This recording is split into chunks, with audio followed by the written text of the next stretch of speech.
व्यक्तिगत भिन्नता। तो व्यक्तिगत भिन्नता का अर्थ है किन्हीं दो व्यक्तियों में आदतों, शील गुणों को विशेषताएं भी कहते हैं। आदतों, शील गुणों एवं व्यवहार में जो अंतर दिखाई देता है उसे हम व्यक्तिगत भिन्नता कहते हैं। इसकी परिभाषाएं।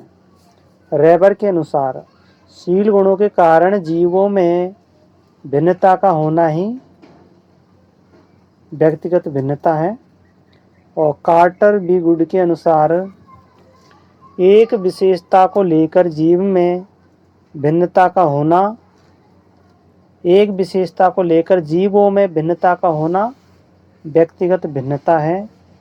जेम्स ड्रेबर के अनुसार शारीरिक व मानसिक रूप से अपने समूह से अलग दिखना शारीरिक व मानसिक रूप से अपने समूह से अलग दिखना या भिन्न दिखना व्यक्तिगत भिन्नता है।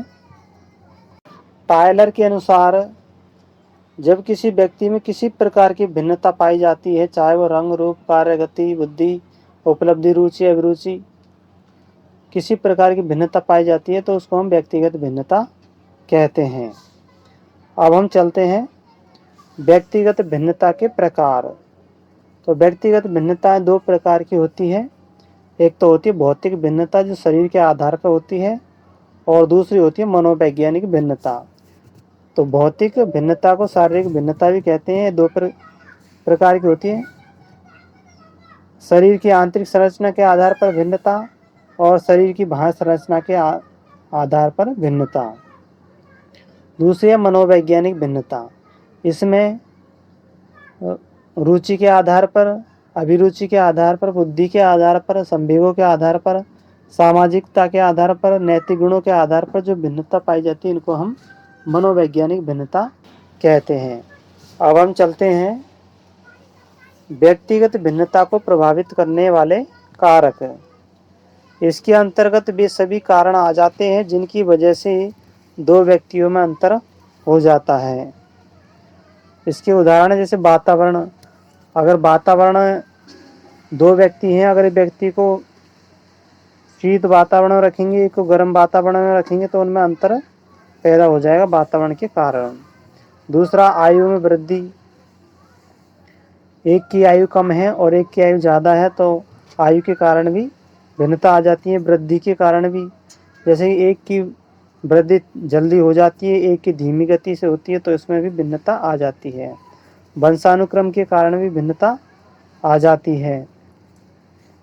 लिंग भेद के कारण भिन्नता आ जाती है। परिपक्वता के कारण भी आ जाती है और भोजन के कारण भी आ जाती है। जैसे एक व्यक्ति को भोजन अच्छा दिया जाए, एक को असंतुलित दिया जाए तो संतुलित भोजन वाला हष्ट-पुष्ट होगा और असंतुलित वाला वो रोगग्रस्त होगा, कुपोषण से ग्रस्त होगा। इस तरह से जो भी कारण है जो भिन्नता को प्रकट करता है या भिन्नता पैदा कर सकता है उसको हम व्यक्तिगत भिन्नता कहते हैं। सामाजिक कारण भी हो सकते हैं जो भिन्नता पैदा करते हैं। अब हम चलते हैं व्यक्तिगत भिन्नता का शिक्षा में महत्व या निहितार्थ है। तो शिक्षा को बालक के अनुकूल व उपयोगी बनाया जा सकता है।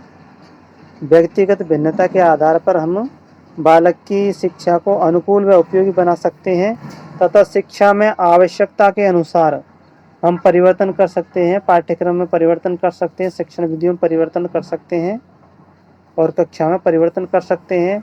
मनोवैज्ञानिकों का मानना है कि एक कक्षा में 20 विद्यार्थी होने चाहिए, ऐसा मनोवैज्ञानिकों का मानना है।